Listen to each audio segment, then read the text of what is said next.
Harold Iman, bonsoir. Il faut d'abord revenir sur la personnalité de ce parrain.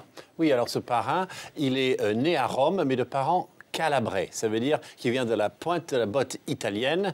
Et donc, étant calabrais, il est lié à la mafia calabraise qui s'appelle la 'Ndrangheta. Et il a émigré au Canada et il a établi des liens avec la mafia nord-américaine et par la suite, il s'est retrouvé dans cette partie de l'Amérique latine. Ça veut dire Colombie et Venezuela. Donc, on va un petit peu plus approfondir sa méthode. Donc, c'est un grossiste.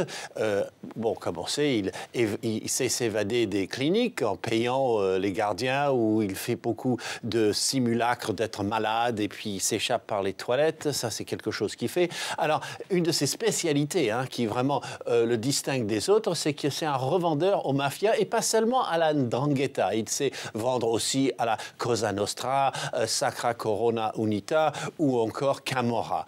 Et il est très, très intelligent dans la conception d'itinéraires pour cette drogue qui vient de Colombie mais qui peut passer par l'Équateur, par exemple, ou par une de ces îles des Caraïbes.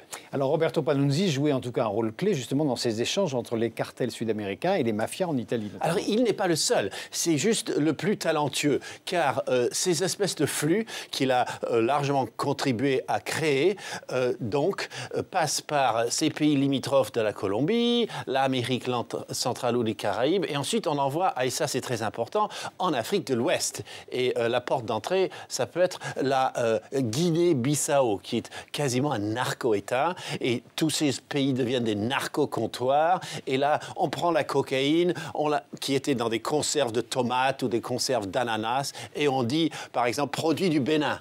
Et on leur réexpédie en Europe. Et là, les douaniers ne cherchent pas une boîte de conserve d'ananas marquée « Made in Bénin ». Et donc, c'est de cette manière-là qu'en variant les points d'entrée dans cette Europe de l'Ouest, on arrive à faire entrer toute cette drogue. Et bon, évidemment, la répression n'est pas assez forte. L'Italie, quand même, il faut le dire, est à l'avant-garde de la répression. Les États-Unis, la France et les États-Unis, l'Union européenne ont quand même un tout petit peu diminué les effectifs. Sans doute, peut-être que le terrorisme nous fascine un peu plus que les Italiens. Harold Iman, merci.